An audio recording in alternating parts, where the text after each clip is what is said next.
editorial team had this kind of brainstorm about organization, kind of at the 11th hour, and we suddenly, and when they came to talk to me about it, I said, that's a really cool idea, but that's going to be a hard idea to pull off. If this seminar were a marriage, and everyone were married, Washington, D.C. would be our honeymoon, and the deadline would have been the first major crisis of the relationship.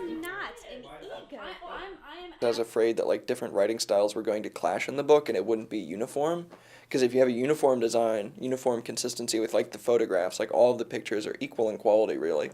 And the design is equal throughout. Like why shouldn't the writing be equal throughout? Like equal quality, ease of access for readers. I feel that intellectual property is the issue that was at hand.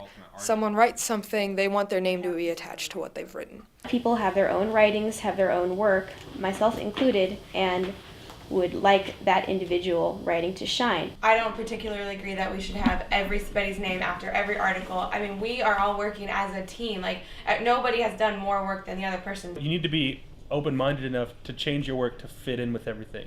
You can still have your creative property to your work and make it sound like you, but it needs to kind of fit along the same theme, the same lines as everything else.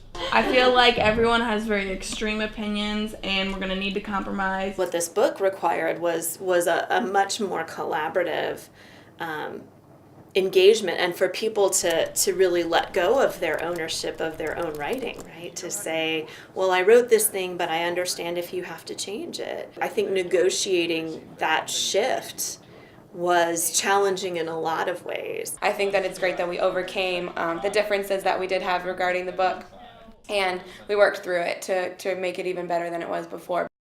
Like, I hope you enjoy this. This is why we wrecked your house, and this is why we kept you up till 5 in the morning, and this is why you have a heat stroke, and this is why you have bruises on your hands. This is why. And everyone I think watched it and went, that's a pretty good reason why. I think Cheery Point, for the people who made it, is definitely a film about doing things you aren't supposed to be able to do. I think about everybody told Kenny he couldn't shoot a feature length, so he did it anyway. Everybody told Kenny he was in college, he couldn't shoot a feature length, so he did it anyway. Everybody told us that we wouldn't be able to assemble a crew who would shoot a feature length in college, but we did it anyway. Everyone said there's no way you're gonna be able to score a movie in 4 weeks, and I did it anyway. And like that is really cool. And regardless of what Cheery Point does now after it's finished, I think the fact that it's worth that much to me, and I know everybody else in the crew feels the same way, is probably the most important part about the film. The heart was there, and it was tested, and it still held. So it was a crazy experience. You didn't want to be the person who dropped the ball.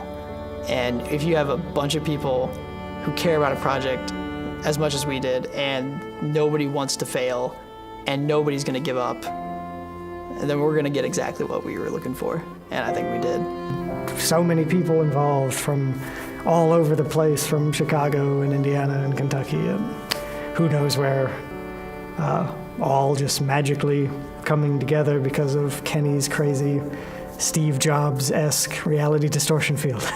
Learned from Cheery Point that I hope everyone else did was that we are all capable of these really big things, this huge project, and are capable of more than what we thought.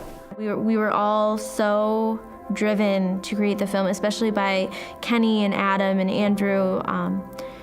When you've got somebody pushing it so hard with a vision in their head, it makes everybody else believe it too. It ended up being, an unforgettable set experience. I don't know if that I'll ever experience another set like it. There was always an energy to it that, we wanted to get stuff done. That week was probably one of the most fun of my entire life. And yeah, it was really hard and we didn't get any sleep and we got really crabby with each other at times, but it was really cool to be working with that many people that took their line of work so seriously. It almost felt like, it was a bunch of friends just shooting a film. It didn't even feel like a film set. And that was awesome because it was just, we all just kind of had to grab each other by the arms and just kind of push each other through the shoot. And it definitely added to how awesome the shoot was. It was very tiresome, but it was such a rewarding thing, and I knew that I was around people who really wanted to do this, because at the end of every day, I felt like I just got paid big time to be doing, like, the feeling of just you're doing exactly what you want to be. And there's nothing better than that, really.